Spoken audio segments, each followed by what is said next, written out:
बिस्मिल्लाहिर्रहमानिर्रहीम। अस्सलाम वालेकुम व्यूअर्स, मैं मुश्ताक खरल और मैं चाह रहा हूँ कि आपके लिए ऐसी छोटी छोटी वीडियोस तैयार करूँ जो घर बैठे स्टूडेंट्स जिनसे इस्तेफादा सकें।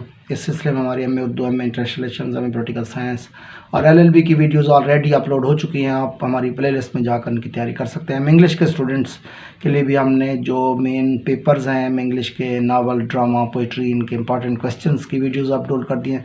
साथ साथ कुछ क्वेश्चंस की एक्सप्लेनेशन, कुछ क्वेश्चंस की जो डिटेल है वो भी अपलोड कर दिया है। अब छोटी छोटी जो टर्मिनोलॉजीज़ हैं उस पर हम बात कर रहे हैं। आज का जो हमारा टॉपिक है वो थोड़ा सा टर्मिनोलॉजी से हट के है।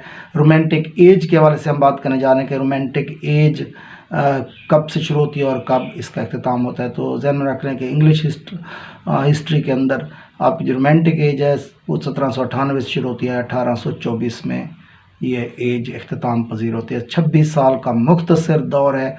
इसकी जो बेसिक रीज़न है वो ये है कि जब 1798 में लिरिकल बैलेड्स पब्लिश होती है वर्ड्सवर्थ की, तो क्लासिकल दौर की जो ट्रेडिशंस हैं वो उनको चैलेंज किया जाता है। एक लिहाज से वो ट्रेडिशन जो है वो अख्तिताम पजीर होती है। उनमें बेसिकली जो 5 पॉइंट्स अगर उनको सिंपल अल्फाज में आप समझना चाहें तो इस तरह है कि जो क्लासिकल दौर के लोग थे वो ऑब्जेक्टिविटी की बात करते थे, बाहर की दुनिया की बात करते थे वो, और उनकी बात किया करते थे। तो रोमांटिक एज में ये चीज़ ट्रेंड जो है वो सब्जेक्टिविटी की तरफ चला गया। शायरों ने अपनी ज़िंदगी, अपनी बात की, आई और वी के सिगे इस्तेमाल होने लगे। दूसरे नंबर पे क्लासिकल एज में शहरी ज़िंदगी थी। रोमांटिक एज के अंदर देहाती ज़िंदगी, वो दरिया किनारे, वो नहरें, वो चहचहाते परिंदे और दरख्त, खूबसूरत खेत, ये तमाम मौजू बने रोमांटिक पोइट्री का।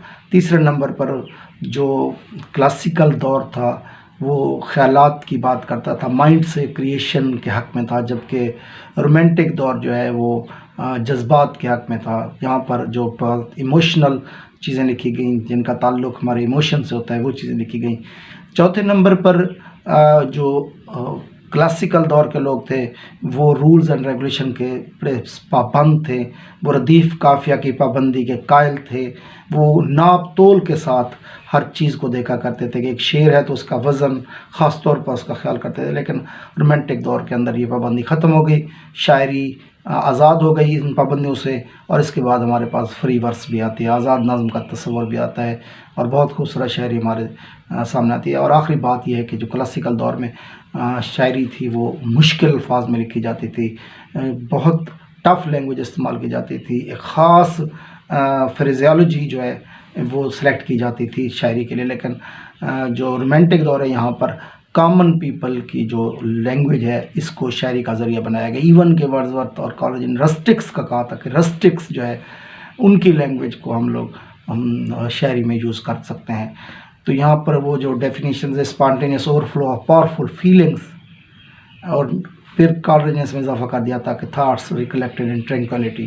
तो ये उन्होंने डिफ़ाइन किया कि शायरी क्या है, जज्बात की राह में बह जाने का नाम है। तो 1798 से ये दौर शुरू होता है, 1824 में इख्तिताम पजीर होता है। इसमें अगर बड़े बड़े नाम लिए जाएं तो वर्ड्सवर्थ, कॉलरिज, शेले, कीट्स, बायरन। अब वर्ड्सवर्थ की डेट ऑफ बर्थ है 1770 और कॉलरिज की है 1772। इनकी डेट ऑफ डेथ भी बहुत लेट है। वर्ड्सवर्थ 1850 में डेथ हो रही है और कॉलरिज की 1834 में हो रही है। लेकिन ये जो ओल्ड पोइट्स थे इनके मुकाबले में एक यंग पोइट्स का दौर आता है। उनकी अर्ली डेट ऑफ बर्थ है और अर्ली समझा जाए तो डेट ऑफ डेथ भी है, जिसके साथ ही रोमांटिक दौर इख्तिताम पजीर भी होता है। वो 3 नाम हैं, शेले, कीट्स। तो ये बिल्कुल 21, 25 और 26 साल की उम्र में जो है ना चंद इनके, इसी तरह ये 20s की एज में जो है ना तीनों शायरों की डेथ हो जाती है। 1792, 1795 डेट ऑफ बर्थ है, 1792 शेले, 1795 जो है वो कीट्स की, और डेथ जो है वो 1821 में कीट्स की डेथ होती है, 1822 में शेले की डेथ होती है और 1824 में बायरन की डेथ के साथ ही रोमांटिक दौर का इख्तिताम हो जाता है। रोमांटिक ट्रेडिशंस, रोमांटिक दौर अपने इख्तिताम को पहुंचता है।